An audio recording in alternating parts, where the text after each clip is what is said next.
Magandang hapon nga sa inyo mga maring at eto nga kami ngayon pupunta ng palengke. Ay nandito na nga pala kami sa palengke at ayan na nga naghahanap kami ng aming uulami at kasama ko ang aking dalawang anak na si Heart at si Alas.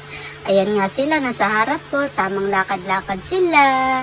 Ayan nga, enjoy na enjoy yung anak ko. Kala niya na pumunta siya ng playground, yung pala sa palengke lang. Sorry na po. At ayan na nga, may nakita na kung pwede naming ulamin. Napaisip ako mag-apretadang manok na lang pala ako. At ito na nga, namimili na ako ng aking bibilhin. Ayan, tinatadtad na nga siya dyan guys. Ayan, at ito nga, naghahanap naman ako ng gulay na aking isasahog sa apretadang manok. At ayan nga yung aking mga anak. Ayan si Ate Heart at si Alas. Ayan, at dito nga ako ngayon. Bibili ako ng sangkap ko na patatas, carrots at bell pepper. At ayun na nga ang aking anak ko. At nakita nga pala namin si Ninang niyang Aileen at si Heron. Yung anak ko nabudol na naman niya ako ng chicharon. Paborito niya kasi yan. At ayun nga, syempre magpapahuli bang Ate Heart. Nagpabili siya ng maruya. Ayan na nga. Nagugutom daw kasi siya. Di ba? Dalawa ang kanyang pinabili kasi kulang daw ang isa. Charot! Let's go. Ito na nga, na-prepare ko ng aking lulutuin. Ang manok, carrots, patatas at bell pepper. Siyempre, nilagyan ko na nga siya dyan ng hotdog. Dahil hindi mahilig yung anak ko sa manok. Ayan, nilagyan ko na nga siya ng hotdog.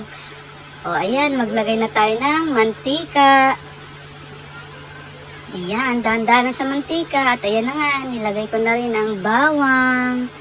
Halo-haloin lang natin. Siyempre, sunod na rin natin ng sibuyas. Sibuyas, haluin. Siyempre, sunod na rin natin ng manok. Ayan. Siyempre.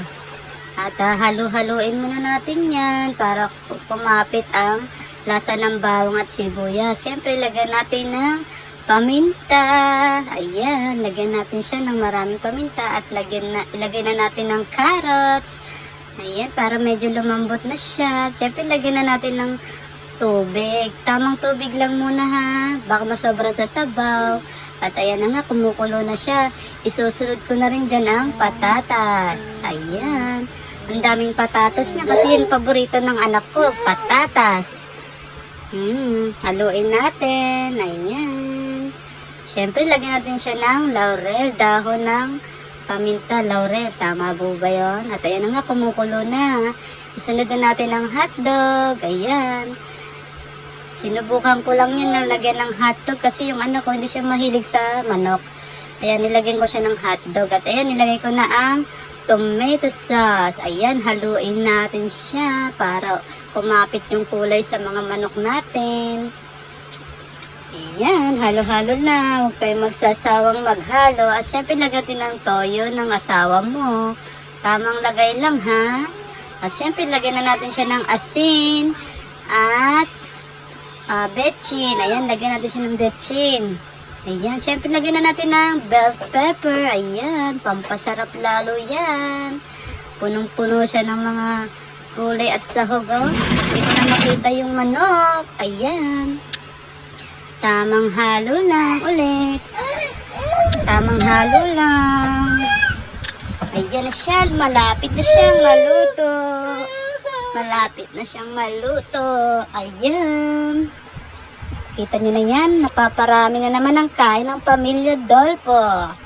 Diba? Diba? Palambutin lang natin siya ng konti pa. At ayan na nga. Ito na ang resulta ng ating ulam for today's video. Apretadang manok. Ayan. Papaparaming kanin na naman. At ito na nga. Itatry namin tikman ng aking niluto. Sabi ni Ate Heart, tikman natin parang masarap pa.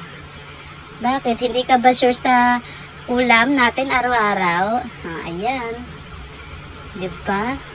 Unang tikim, nasasarapan na talaga ako eh. Ano kaya masasabi ni Ate Heart? Diba? Nagustuhan niya ang aking nilutong apretadang manok. Siyempre, napasok pa nga ang person dahil mainit. Pero goods na goods, ang sarap. Pwede na natin siyang isama sa mga handaan, di ba? Maraming salamat sa mga nanonood. God bless po sa inyong lahat. Ito Tuloy lang po tayo sa ating mga pangarap sa buhay. Huwag magsasawang magdasal. Good job. Salamat.